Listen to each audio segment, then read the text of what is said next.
44 کے اندر ہوئی. ان کانفرنسوں کے اندر اس سے پہلے ہمارے بزرگوں نے کفایت اللہ کاکوری، کفایت اللہ کافی، مولانا شاہ احمد رضا خان کے والد اکرم رضا علی نقی خان اور ان کے والد یہ عظیم علماء تھے، علامہ فضل حق خیر آبادی، بڑے بڑے علماء. ایک لمبی فہرست ہے ہمارے اسلاف کی، صوفیاء کرام کی اور علماء اہل سنت کی. ایسے ایسے بزرگ علماء کے جنہیں توپوں کے منہ پر باندھ دیا گیا، توپوں کے سامنے رکھ کر پھر بم چلا دی.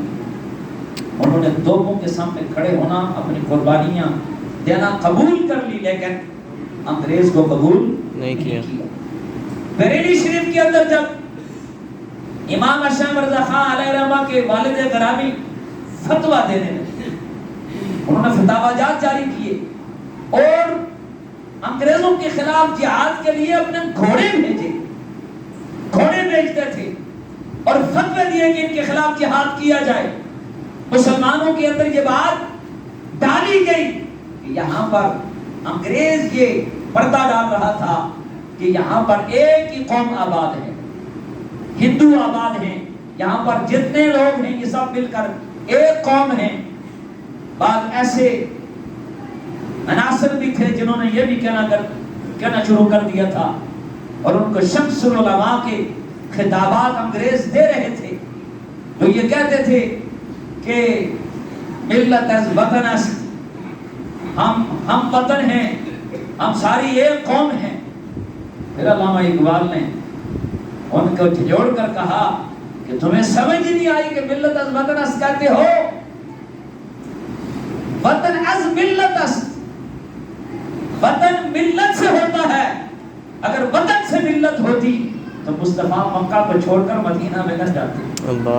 مکہ سے بڑھ کر وطن کون سا ہو سکتا ہے؟ یثرب تو بیماریوں کی جگہ تھی، تو میرے آقا کے جانے سے منورہ ہو گیا. سبحان اللہ. مدینہ منورہ بن گیا ہے. سبحان اللہ. حضور کے جانے سے وہ حرم بن گیا ہے. لیکن اس سے قبل مکہ کو کون چھوڑتا؟ لیکن جب ملت کو بنانا تھا تو پھر مکہ سے مدینہ میں آئے اور پھر ایسی ملت بنی کہ حضرت فاروق اعظم 22 لاکھ مربع میل کے اکیلے حاکم تھے. سبحان اللہ. تو سامعین ذی احتشام ایسے بھی علماء تھے جو اس وقت یہ کہتے تھے کہ ملت از وطن است، ہم ہندو، عیسائی اور وغیرہ وغیرہ جتنے احباب یہاں پر ہیں ہم سب ایک قوم ہیں. تب ہمارے اسلام نے قربانیاں دی، فتوے دیے اور جہاد کے لیے قلم اٹھایا اور پھر جہاد کے لیے لکھنے کے بعد عملی طور پر علماء کو میدان میں اتارا کہ اب آپ نے قلم اور مسند کو چھوڑ کر اب آپ نے میدان عمل میں اترنا ہے اور رسم شبیری کو زندہ کرنا ہے. پھر رسم شبیری کو زندہ کیا گیا. ہمارے علماء کو اور ہمارے بزرگان دین کو دہلی کے چاندنی چوک کے اندر کئی ہفتوں تک الٹا لٹکایا اللہ اور سخت سے سخت سزائیں جیلوں کے اندر ہمارے اسلاف کو دی گئی، ہمارے بزرگوں کو دی گئی. ایک طویل فہرست اگر میں ان کے نام لینا شروع کر دوں تو تقریر کا وقت اسی میں سارا لگ جائے گا.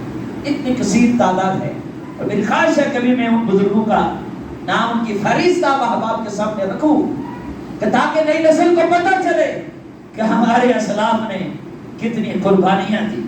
انہوں نے مسلمانوں کے ذہنوں کے اندر دو قومی نظریہ اجاگر کیا اور بتایا کہ جس کا تم پیشاب پیتے ہو ہم اس کو ذبح کر کے اللہ کے نام پر کھاتے ہیں. اللہ اکبر. جس کے سامنے جسے تم اپنا معبود کہتے ہو اس کی پوجا کرتے ہم تو اس کو ذبح کرتے ہیں.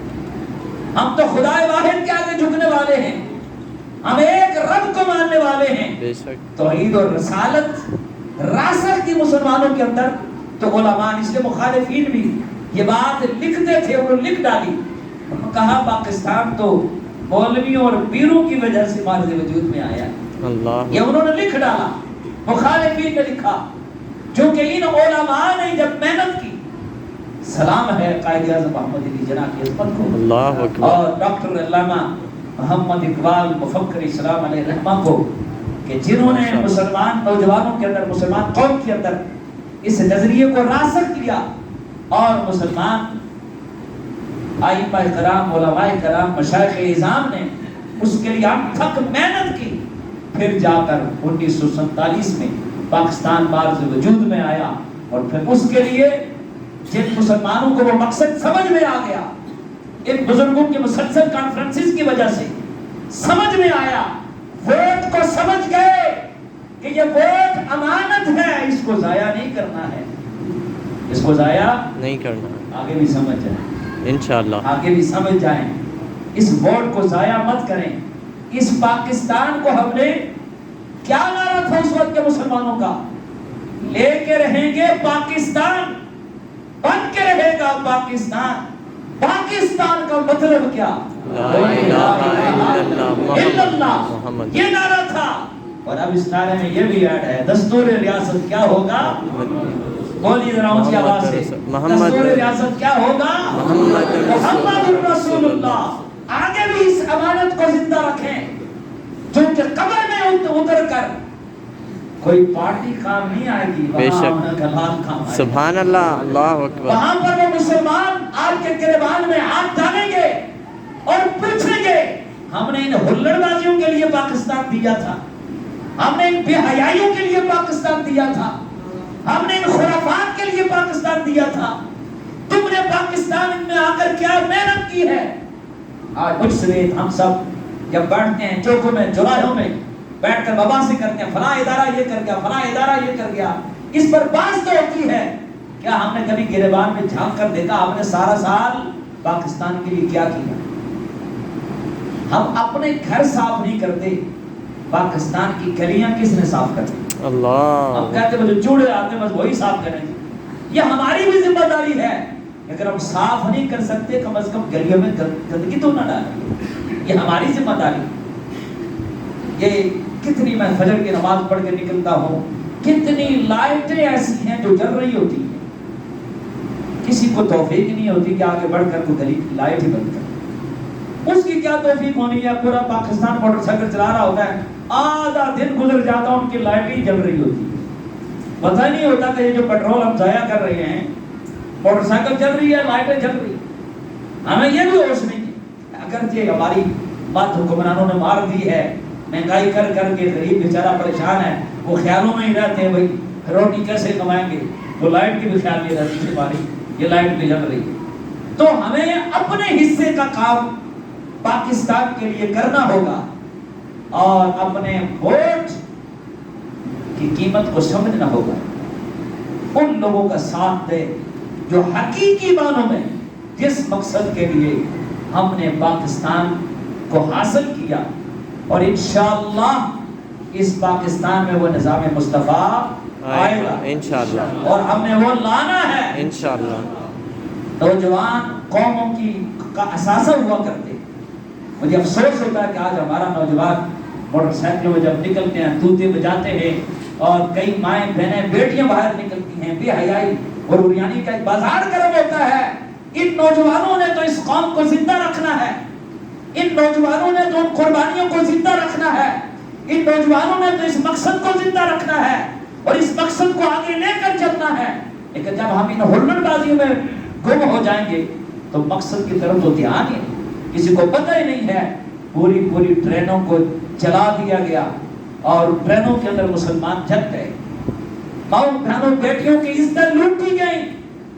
آج بھی نسل در نسل کئی ایک اس وقت کی جو بچیاں ہماری، ان کی اولادیں وہاں پر ہیں، ہندوؤں کے گھروں کے اندر ہیں، سکھوں کے پاس ہیں، ان کی عزتیں لوٹی گئی۔ پھر جا کر یہ پاکستان بارز وجود میں آیا، ہمارے بزرگوں کو شہید کیا گیا، ترک وطن چھوڑا۔